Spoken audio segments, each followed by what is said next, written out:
Hello, we're back. Frida Reba Darcy hanging out here with a concerned look on her face, guarding her treasure. Yes, well, part two of my little yardadory project.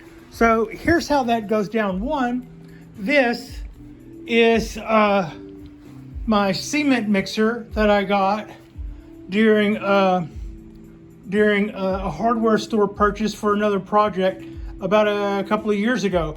I originally thought this would come in handy as a planter for the cypress trees.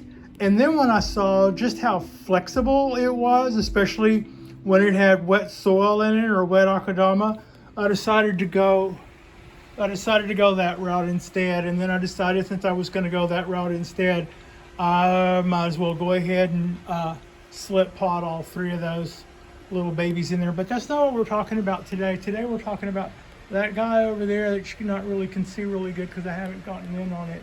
But this is what I now use inside the house when it comes time to pot or repot anything. This is what keeps the show fairly clean, and I can do, I can repot almost any tree I have right inside that. I set up my table as a little workstation. So there I've got my boon mix. I've got my little cup that I use to feed with.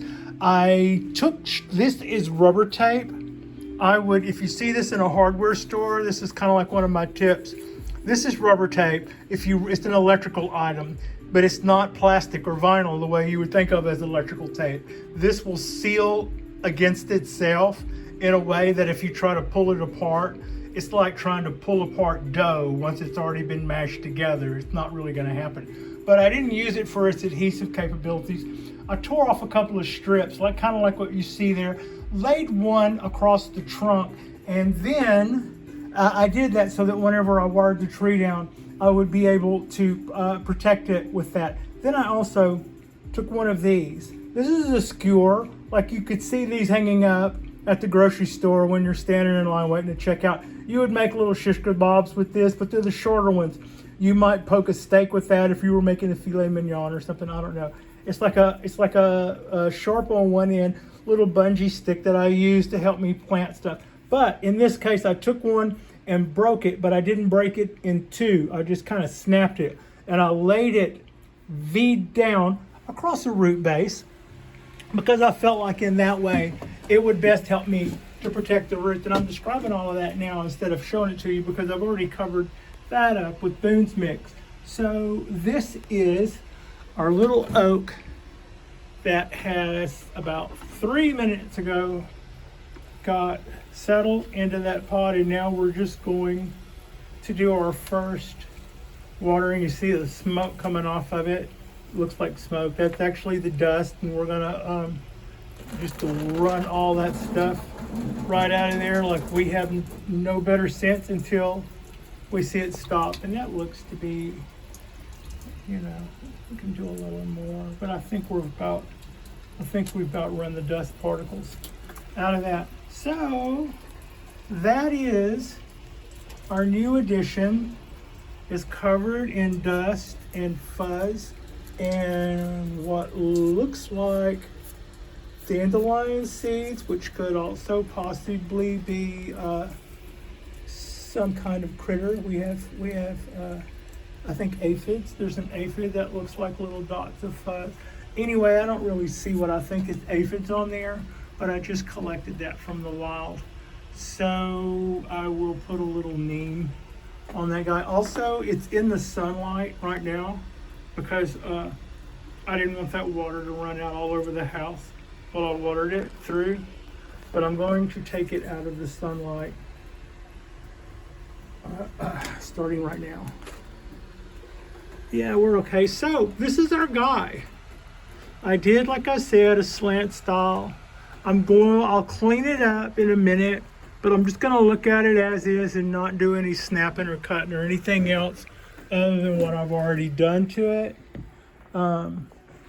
That's a good spot. If I get out of the light, you'll be able to see it better. That is the wire that you can focus. If you say focus 3 times, the camera gods will, anyway. So that's the wire wrapped around. I don't know if you can see that little bit of rubber right in there sticking up. That's the rubber sheet. And laying across this way, I had a bunch of really new, vigorous looking white roots that were coming out this way. And so I wanted to comb those down, and I did. And to make sure they stayed down, I laid the little skewer that I'd snapped over them gently, and then wired that down with the trunk with a sheet of, well, not a sheet, with a tiny piece of rubber like that, except maybe half of that length laid across where it counts, and then wired down. And that's pretty much what I did. And for a yard Adori, probably a 2-year-old water oak. It's probably, it's about 15 feet away from the mother tree. And so it could have just as easily been an acre and dropped from there. And there's a few more down there that I'll probably, I'll leave them alone and not mess with them. I'm just looking at the possibilities. I see maybe a semi-cascade. The top here that I haven't really got, you can see the top has gotten a chop on it. That's a fairly, I haven't shown it to you yet. Okay, right there. Pretty even cut on that. That was, that's why I still have the tree. When the yardskeepers saw the little tree sticking up, they got it there, and then these back buds came up to take over from there. I don't know whether this escaped that, came back out and then died back, or what. I'll make sure I'll clip it back to here and see if it back buds somewhere, but I don't know. Yeah, I'll do that. Also, this could make a nice semi cascade. We could take this way and let that trunk work down or something. Anyway, I thought this was an interesting little tree, and I've been waiting for something to do with this pot. I love the shape of that little pot. It's sort of bridge shaped. It's high in the middle, and it's just really cute. I got it from Bonsai there in San Francisco. He does some good videos, and his show hand game is pretty good. I'm hoping that this tree will forgive me. It does have, I saved all of the root mass that I showed you earlier, all of that intact. I put a layer, I put a line of boon mix down the center of the pot. That was probably, for a pot that high, for a pot that tall, I would say the line in that was probably 1/4 of an inch tall, meaning, the pot is, yeah. So I put a line of it almost halfway, and then settled the root mass down, kind of giving it the twist and settling it down into that, and then laid the little stick where I placed the little stick on the new roots to hold them down, and then placed the rubber over the trunk. So there is some more really nice looking trunk to wind back. It's probably down. There's probably trunk that could have been exposed back to here, but for now, I'm cool with that, if it's cool with that. And yeah, it had a really deep taproot, so we got rid of that guy and got it mostly cleaned back. There's probably a lump down underneath it that that might be like a half inch long that we could have taken off, which with a tree this size, that's still a lot. But I didn't want to take everything off, and it disappeared into the root ball that I had already decided I didn't want to mess with. So it's just like, yeah, we'll let you go until next time. And I'm hoping that by making that a 2-parter, we can, we'll see all of those little roots spread out and do wonderful things. And I feel really good about this. I think I learned. I've had some luck, mostly bad, with trying to get little oak trees from the yard to sprout. But the first time, I just pulled one up and thought, no, this is going to happen. And then it did. It looked pretty, and it lasted until the weather got warm. And that's it was a tiny little pot, a tiny little tree, and I'll let it get too hot, I believe. Since then, I've learned a few little tricks. Last year's tree would have probably done better. I had it for several months before I learned the little trick where I put them in the baking dish so that they can, and then all of my little show hens right after that started. It seemed like the show hen game got a little easier in that I would, from that point on, I would at least, they would live long enough for me to learn something else. So yeah, that's what's been going on. What's been going on there. I think that this is probably a nice little tree, and probably the one that came away with the biggest chunk of white fine roots. And all in all, I think this one's probably, it's a year older than the other two that I started with. But the other two I started with, I also wired them right off. I thought since they were young and little sprouts like that it was kind of like wiring a limb on my cork bark oak. So whenever I mounted them to the pot, I would just put an S bend in them.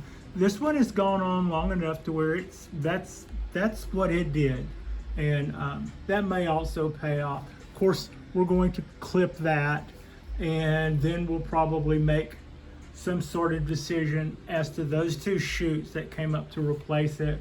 That decision might be just to bend one of those shoots down, or bend one of them forward, or I don't know. But I think it's a cute little oak that has a lot of possibilities. And so that's what our little video is going to be about. Our little yard adory oak.